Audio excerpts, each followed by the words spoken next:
Greetings, Keechlings. Keech Prime here with my live reaction of Dr. Stone, Chapter 226. Okay, last time we found out that Ryosui is actually piloting Unit, what was it, 4? So now we just have Unit 5 to attach on to the space station ship thing. It's almost like a space station, really. Um, so, yeah, he turned himself into a gyroscope so he could pilot the whatever Unit 4 is supposed to be. I assume it's some kind of a supply vessel, but I could be wrong. But anyway, let's get into it, shall we? Okay, so he's joined up with them now. Giant Step is the title. They're all happy to see him. Wonderful. After much ado, dear Ryosui made it into space after all. Or, as he would put it, space is now his. Though I must say, there's nothing coincidental about it. Indeed, he anticipated this turn of events. Even after he lost his seat on the ship, Master Ryosui diligently kept up with that demanding training. Because desire is noble. Okay, and he's got the new circuit board, or motherboard. That looks like the thing that got burnt and broken. Yeah, the power supply circuit board. Much appreciated. Oh, from other, I thought she was putting it in. I was like, no fucking way. No easier way to repair than swapping out the whole part. Nicely done. Our control team down on Earth pulled through. An elegant gift, no? We were able to overhear your predicament. Okay. Does that mean Ryosui went along for the ride? Oh, so this was back when they were figuring it out. Riding all the way to the moon, hype.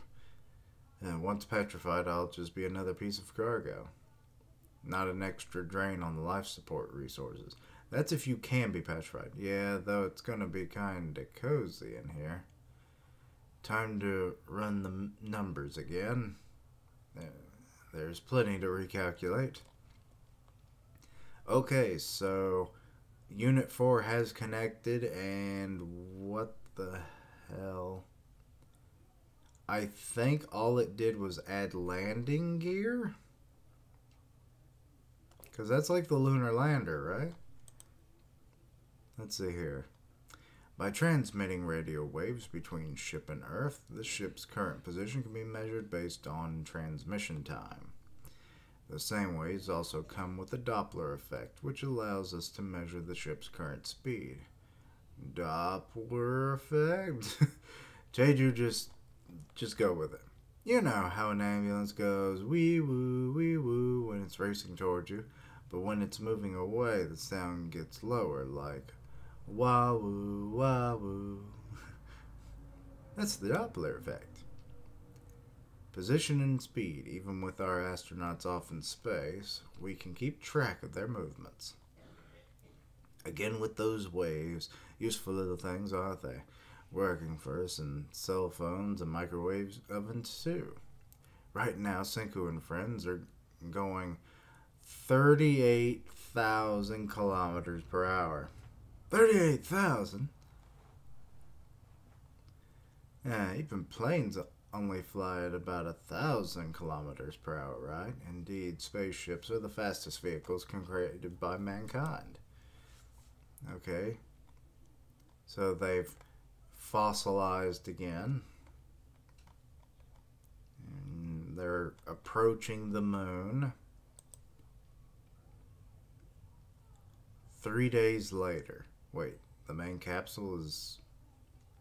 Oh, they're depetrified. Never mind. Ah, she gets to see the moon up close. Ooh. It's really the moon. Look at that. We're so close now. A sextant on the spaceship. The tool used for location went out at sea. Darn right, they can also use it in space. By glancing at the stars, they can figure out their position. One of Chrome's flashes of inspiration. From me and Suika, the newbie science tag team. An elegant low-tech solution employed by the early Apollo missions.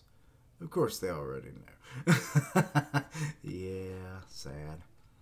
But it's still amazing that such a primitive tool can help one navigate to the moon. Especially once they reach the far side of the moon, as their communications with Earth will be cut off. At that moment, they'll rely on their own eyes and measurements to navigate through the looming void of space. I thought Ryosui was going to be frozen or petrified for the rest of this.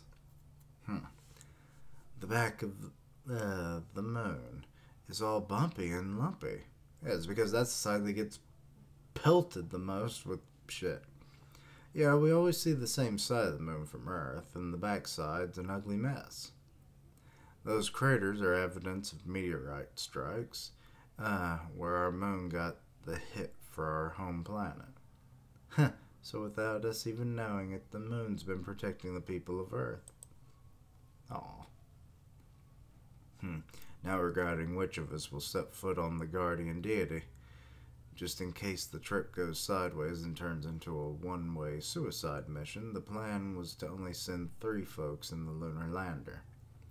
As the science guy, I should hang back in the command module, and nope, the command module's mine. It's mine, damn it! You're here representing the scientists of our new stone world, so you, Senku, will walk on the moon. Oh, damn. Really, Ryosui? Don't you desire the honor of stepping foot on the moon? I'm a captain first and foremost. 3 will walk on the moon, while only 1 steers the ship. Sure, I'd love to play every role, but if I gotta choose, I'm taking the more exclusive trophy. Am I wrong? Sure, let's leave it at that then. Okay, so the lunar lander has detached. They're heading down. The thing looks kind of goofy. The whole world is watching and listening. Have we thought of some apt first words for the moon landing? It's probably just going to be one small step for man, one giant leap for science. Or for victory, maybe. Somehow I got one of those flashes of inspiration. Here's the perfect line for them to say. That's one small step for man, one giant leap for mankind. Teju, that's already been done. Bad. How'd you come up with something cool like that? Yeah, they don't know. You're quoting dear Mr. Armstrong. Those were his first words as the first human to walk on the moon. Dang it, sorry about that. Guess that's why the line was already in my noggin. Those first words ought to be nice and simple. The moon's bad. Now recruiting girlfriends, cuties welcome. What? Okay. Achievement unlocked. First moon landing.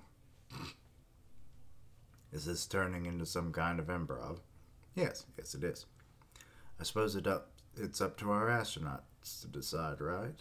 Never put much thought into it. Oh, you haven't?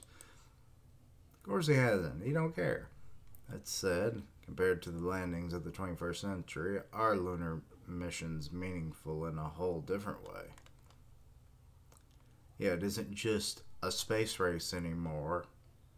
It's fucking world survival, basically. If we fail to beat Y-Man, humanity is doomed. Should we triumph over Y-Man, the secrets of petrification are ours. With all of humanity on the line, we're taking this first giant step into the battle for future science, so get excited. So that's what he said. Gotcha. I can live with it. What is that on the front of his helmet?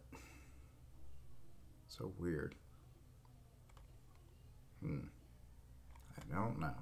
But anyway, okay, so Senku is the first one to actually step foot on the moon in almost 4,000 years. That's quite the achievement.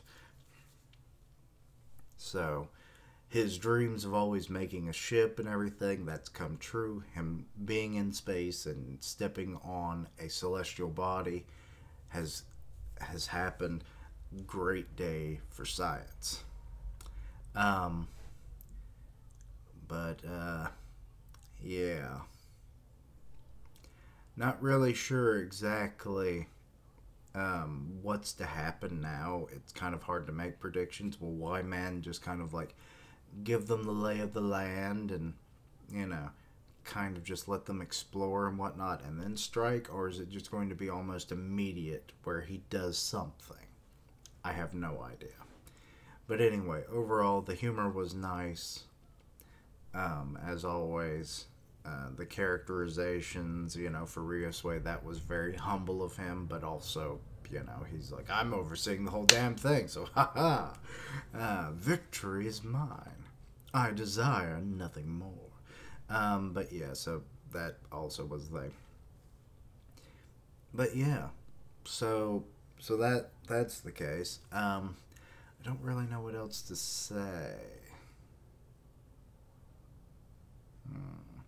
But anyway, let me know your own thoughts and opinions on this chapter. Anything I misunderstood, please let me know down below. Check out my other content, see what you like, suggest things for the future.